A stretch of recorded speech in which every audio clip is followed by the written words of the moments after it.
থাকে। হ্যাঁ, আসসালামু আলাইকুম। আশা করি সকল এসএসসি ও দাখিল পরীক্ষার্থী বন্ধুগণ ভালো আছেন। আপনাদেরকে আজকের ক্লাসে স্বাগতম। আজকে আপনাদের জন্য একটি গুরুত্বপূর্ণ পরিসংখ্যানের প্রবলেম সলিউশন করব। সেটি খুবই গুরুত্বপূর্ণ আপনাদের এসএসসি বোর্ড পরীক্ষা এবং টেস্ট পরীক্ষার জন্য। সেটি হচ্ছে সংক্ষিপ্ত পদ্ধতিতে গড় নির্ণয়। আমরা বোর্ড বইটি নিয়েছি, সেখানে দেখতে পাচ্ছি উদাহরণ ৮। এখানে একটি প্রশ্ন উল্লেখ করে বলছে যে সংক্ষিপ্ত পদ্ধতিতে গড় খরচ নির্ণয় করো। আমাদেরকে প্রথমে জানতে হবে সংক্ষিপ্ত পদ্ধতিতে গড় নির্ণয়ের সূত্রটি কী। সেজন্য আমি একটু পেছনে যাচ্ছি। সংক্ষিপ্ত পদ্ধতিতে গড় নির্ণয়ের সূত্রটির জন্য সেটি হচ্ছে এই যে সংক্ষিপ্ত পদ্ধতিতে গড় নির্ণয়ের সূত্র এক্স বার সমান A plus summation of FI UI divided by N into H. এটা আমাদেরকে মুখস্থ রাখতে হবে। একটা হচ্ছে গাণিতিক গড়, যেটি আমি পূর্বের ক্লাসে সমাধান করে দেখিয়েছি। আজকে আমরা করব হচ্ছে সংক্ষিপ্ত পদ্ধতিতে গড়, যেটি আপনাদের বোর্ড পরীক্ষার জন্য খুবই ইম্পর্টেন্ট। এখানে আমি যদি একটু ব্যাখ্যা করি, এক্স বার হচ্ছে নির্ণেয় সংক্ষিপ্ত পদ্ধতিতে গড়কে প্রকাশ করে, এবং এ হচ্ছে আনুমিত গড়, এবং এফআই ঘনসংখ্যা, ইউআই হচ্ছে ধাপ বিচ্যুতি, এন হচ্ছে মোট ঘনসংখ্যা, আর এইচ হচ্ছে শ্রেণী ব্যক্তি, সামেশান হচ্ছে যোগফল। আমরা এখন প্রবলেম সলিউশন করব। উদাহরণ ৮। ক্লাসটি না টেনে মনোযোগ সহকারে দেখবেন, তাহলে অনেক বেশি উপকৃত হবেন। যেমন উৎপাদন খরচ আমাদেরকে একটি শ্রেণীব্যক্তি দিছে ২ থেকে ৬, ৬ থেকে ১০, এরকমভাবে সর্বোচ্চ ৩০ থেকে ৩৪। ঘন সংখ্যা উল্লেখ করেছে ১, ৯, এরকম, সর্বশেষ হচ্ছে 3। আমাদেরকে মনে রাখতে হবে সেটি হচ্ছে সংক্ষিপ্ত পদ্ধতিতে গড় নির্ণয়ের জন্য আমাদেরকে 5টি ঘর করতে হবে সারণী তৈরি করার জন্য। সংক্ষিপ্ত পদ্ধতিতে গড় নির্ণয়ের সারণীর জন্য আমাকে 5টি মান মনে রাখতে হবে। সেটি কি কি? এই যে শ্রেণী ব্যক্তি, মধ্যমান ঘনসংখ্যা, ধাপ বিচ্যুতি, এই ধাপ বিচ্যুতি ইন্টু ঘনসংখ্যা। শ্রেণীব্যক্তি প্রশ্ন উল্লেখ থাকবে, মধ্যমান আমরা বের করব, গণসংখ্যা প্রশ্ন উল্লেখ থাকবে, ধাপ বিচ্যুতি আমরা বের করতে হবে, তারপর ধাপ বিচ্যুতি এবং ঘনসংখ্যাকে গুণ করে যে ফলাফল পাবো তা হচ্ছে সামেশান অফ এফআই ইউআই এর মান হবে। এই যে সামেশান অফ এফআই ইউআই এর মান। আমরা এখন এটির সমাধান দেখব। আমাদের মূলত সমস্যা হয় মধ্যমান এবং ধাপ বিচ্যুতি নির্ণয়ে। আমরা অনেক স্টুডেন্ট ধাপ বিচ্যুতি এবং মধ্যমানের আনুমিত ঘর ধরতে সমস্যা হয়, আমরা সেগুলো একটু ভালোভাবে খেয়াল করব। প্রথমে শ্রেণীব্যক্তি প্রশ্ন দেখে দেখে আমরা শ্রেণীব্যক্তিগুলো উল্লেখ করব এখানে, এবং ঘন সংখ্যাগুলোকে আমরা প্রশ্ন থেকে এভাবে লিখব। এন এর মান হচ্ছে 188, যা 188। আমরা মধ্যমান নির্ণয়টি একটু ভালোভাবে খেয়াল করি। মধ্যমানের জন্য হচ্ছে শ্রেণী উচ্চমান। মধ্যমানের আমরা একটা সূত্র জানি, সেটি হচ্ছে শ্রেণী উচ্চমান প্লাস শ্রেণী নিম্নমান ডিভাইডেড বাই 2। যেমন শ্রেণী উচ্চমান 6, শ্রেণী নিম্নমান 2, এটাকে যদি আমি যোগ করে 2 দ্বারা ভাগ করি তাহলে হচ্ছে 4। আমি 2 থেকে 6-এর শ্রেণীব্যক্তি হচ্ছে 4। আমি যদি পরবর্তী মধ্যমান নির্ণয় করতে চাই, তাহলে এই প্রথম মধ্যমানের সাথে শ্রেণী ব্যক্তিটাকে যোগ করলেই পরবর্তী মধ্যমান পেয়ে যাব।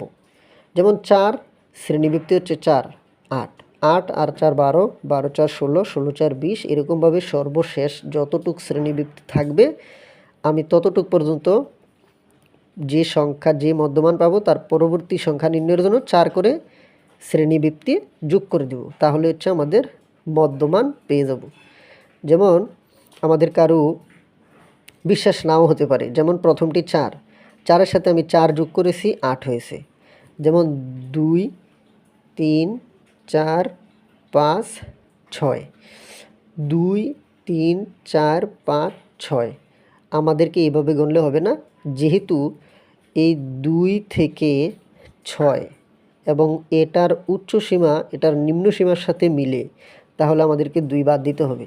সেই জন্য আমাদেরকে গণতে হবে 3 4 5 6, তাহলে হচ্ছে 4, শ্রেণীব্যক্তি হচ্ছে 4, শ্রেণীব্যক্তি 5 ধরা যাবে না। সেজন্য 4-এর সাথে আমি 4 যোগ করেছি 8, যেমন 10 যোগ 6 16, 16কে আমি 2 দ্বারা ভাগ করলে আবার 8 আসে। আবার 14 যোগ 10 আমি 24 পাই, 24কে 2 দ্বারা ভাগ করলে 12 আসে। অর্থাৎ 4 যোগ 4 8, 8 যোগ 4 12, 12 যোগ 4 16, 16 যোগ 4 20, এরকমভাবে বাড়তে থাকবে। গণসংখ্যা প্রশ্নে উল্লেখ করা আছে, যেভাবে আছে ঠিক সেভাবে লিখলাম। এখন হচ্ছে ধাপ বিচ্যুতি এবং আনুমিত ঘর আমরা কিভাবে ধরব, খুবই গুরুত্বপূর্ণ বিষয়। আমরা গণসংখ্যার দিকে খেয়াল করব, সর্বোচ্চ ঘনসংখ্যা কোথায় আছে। আমরা যদি দেখি এখানে 47, এখানে 36, তার মাঝখানে আছে গণসংখ্যা হচ্ছে 52, 52। সর্বোচ্চ ঘনসংখ্যা হচ্ছে প্রচুরক শ্রেণী, আর ওই প্রচুরক শ্রেণীর মধ্যমানকে আমরা আনুমিত ঘর ধরব। আমি আবারও বলছি, সর্বোচ্চ ঘনসংখ্যা হচ্ছে প্রচুরক শ্রেণী, প্রচুরক শ্রেণীর মধ্যমানকে আমি আনুমিত গড় এ ধরব, এবং ধাপ বিচ্যুতির এই সর্বোচ্চ গণসংখ্যার ধাপ বিচ্যুতি নির্ণয়ের জন্য আমি এই ধাপ বিচ্যুতির ঘরকে ধরব 0। যদি উপরের দিকে যায় তাহলে মাইনাস, নিচের দিকে গেলে হবে প্লাস। এই যে আমরা উপরের দিকে গেছি -1 -2 -3 -4, নিচের দিকে গেলে +1 +2 +3, এটাই হচ্ছে আমাদের নিয়ম এবং এটা মনে রাখতে হবে। সুতরাং বাকি সব নিয়ম এক। এখন হচ্ছে আমরা কি করব, গুণ করব। ইউআই এর মান হচ্ছে -4 এর সাথে 1 গুণ করলে -4, ওকে -4, 9 এর সাথে 3 গুণ করলে -7, 2 এর সাথে 21 গুণ করলে -42, -1 এর সাথে 47 গুণ করলে হয় -47, 0-র সাথে আমি যতই গুণ করি না কেন ফলাফল হচ্ছে 0। 36-এর সাথে 1 গুণ করলে হয় 36, 19-এর সাথে 2 গুণ করলে হয় 38, 3-র সাথে 3 গুণ করলে হয় 9। এখন সামেশান অফ এফআই ইউআই সমান সমান, আমি প্রথমে মাইনাসেরগুলোকে একত্রিত করব, তারপর প্লাসেরগুলো একত্রিত করে যোগ বিয়োগ করলে পাবো হচ্ছে -37। যেহেতু মাইনাসের সংখ্যা বেশি সেজন্য প্লাসের সংখ্যা কম, তাহলে আমার আসবে হচ্ছে -37। এখন হচ্ছে আমরা জানি, কি জানি আমরা জানি গড় বা সংক্ষিপ্ত পদ্ধতিতে গড় এক্স বার সমান a plus summation of FI UI divided by n into H. A হচ্ছে কি আনুমিত গড়, এই যে প্রচুরক শ্রেণীর মধ্যমান হচ্ছে আনুমিত গড়, এর মান 20, এই যে এর মান, এর স্থলে আমি 20 বসালাম, এই প্লাসের plus summation of FI U I, summation of FI U I -37 N, এই যে সূত্রের এনের স্থলে 188, এই যে 188 বসালাম, ইন্টু 2 থেকে 6 শ্রেণীব্যাপ্তি হচ্ছে 4, এইচের মান, এই যে আমাকে শ্রেণীব্যাপ্তি 4 বসাতে হবে। যদি উচ্চ সীমা নিম্ন সীমার সাথে মিলে, এই উচ্চ সীমা নিম্ন সীমার সাথে মিলে, তাহলে প্রথম সংখ্যা ধরা যাবে না। যেমন 3 4 5 6, শ্রেণীব্যাপ্তি 4। যদি উচ্চ সীমা নিম্ন সীমার সাথে না মিলতো তাহলে আমরা 2 সহ গুনতাম।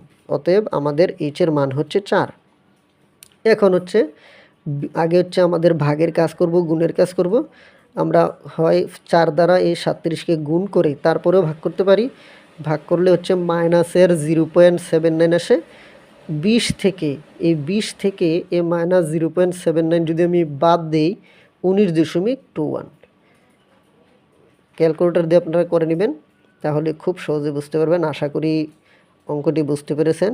আর যদি কোথাও না বুঝেন তাহলে কমেন্টে জানাবেন। ইনশাল্লাহ দেখা হবে পরবর্তী ক্লাসে।